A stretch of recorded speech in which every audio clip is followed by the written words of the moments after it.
Дали си уморен од тоа постојано да пробуваш на маркетот, да направиш пари, а никако да не ти оди? Денес ќе ги откриеме главните причини зошто поголемиот дел од трейдерите не успеваат. Пазарот е брутална индустрија, а бројките воопшто не лажат. Сигурно си слушнал дека 80-90% од трейдерите не заработуваат.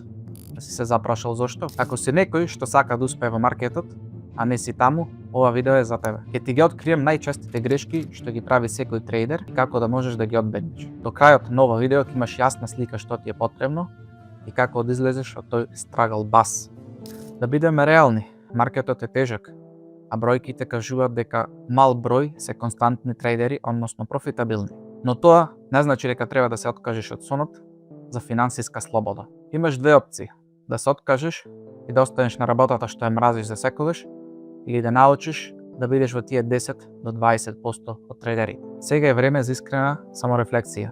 Дали си задоволен од работата што ја работиш од 9 до 5 или си спремен да се жртвуваш за нешто што ќе ти донеси слобода? Трейдингот може да ти ја донеси таа слобода, но патот воопшто не е лесен. Првиот чекор е да откриеш каде грешиш, што не функционира, да почнеш да работиш на тоа. А важно е да бидеш искрен со себе и да не ги повторуваш грешките онново и онново. Се вежба на демо сметка пред да се започне со реален капитал. Може би се прашаш зошто воопшто ми треба демо сметка. А вистината е едноставна. Можеш да си докажеш да демо сметка, дека стратегијата работи и дека функционира, односно си профитабилен на долги стази. Нема ништо интересно во тоа да ги губиш парите на реален капитал ако претходно не си извежбал дека нештото функционира.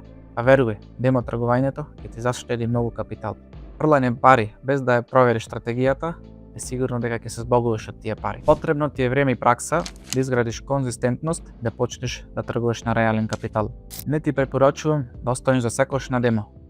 Но прво осигурај се, па потоа префрли се. А важно е едно, секојаш тестирај пред да ризикуваш реални пари. Да, лајф тргувањето е учител поради емоциите, но запомни, најди едж, најди правилна стратегија, па потоа префрли се. Ако не можеш да направиш профит на демо сметка, не можеш ни на реален акаунт. Затоа вежбај на демо сметка. Третирај демо сметката како реална. Колку посериозно ја сватиш, толку си поблиску до целта. Проблем број 2. Прекумерно размислување и комплицирање на стратегијата. Многу трейдери го прават трейдингот комплициран без потреба. Премногу анализа, премногу индикатори и премногу гледање во чартови. Особено кај новите трейдери. Повеќе индикатори и повеќе седење на чарт мислат повеќе пари. Но е спротивно од тоа. Преголема употреба на индикатори ве тера да размислувате механички, односно ја гледате правилната слика, туку фокусот го насочувате кон индикаторот. Ако твојот чарт изгледа како уметничко дело, тоа значи дека нешто правиш погрешно. Друга честа грешка е што секогаш се фокусираш на мали таймфрейм. А решение е едноставно и објективно, rule-based, supply и demand. Заборави на комплицирани индикатори и уметнички дела. Научи да тргуваш со price action. Проблем број 3. Неразбирање и не прифаќање на загубите. Мора да сватиме дека во овој бизнес има и загуби и треба да ги прифатиме како нормални трошоци. Чекај малце.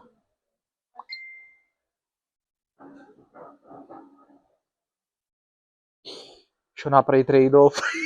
Многу трейдери пробуваат да го избегнат стоп лосот со поместување или ако ги сврли, легуваат со дупло ризик.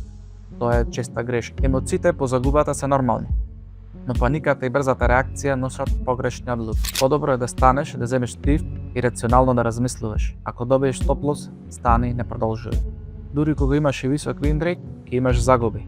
Како што спомнав, загубите се дел од овој бизнес. Мора да ги прифатите како нормално. Разликата помеѓу загубите е едноставна.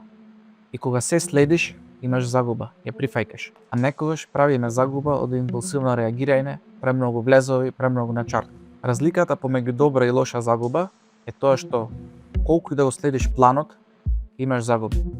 Но ако одиш агресивно, со FOMO и против маркетот, тогаш имаш премногу загуби. А лошите загуби се причината зашто повеќето трейдери се откажуваат. Проблем број 4 или најчест проблем е тоа што сите се фокусираат на парите, а не на процесот. Замислете, професионалните играчи не мислат на пари додека играат. Тие гледат да имат најдобар перформанс. Истото важи за трейдинг. Ако си фокусиран само за пари, нема да преживееш во оваа игра. Решение, фокус на процесот, а не на резултатот. А секогаш поставувајте прашање како правилно да заработам, а не колку ќе заработам. Проблем број 5. И Игнорирање на higher time frame чартови. Многу нови трейдери се фокусираат на минута до 5 минути чарт само затоа што ќе најдат побрзо секак. Но тоа е погрешно. Носи зависност и непрофитабилност. Вистинската слика е daily, weekly и monthly, а решение фокусирај се на поголеми таймфреми. Таму е контекстот и таму е стабилноста. Таму се вистинските пари. Тоа се само дел од причините зашто толку многу трейдери заглавуваат во овој бизнес. Запамти, дисциплина, конзистентност и следи го процесот. Ако ти се допадна ова видео, следи ме и коментирай што мислиш за проблемите.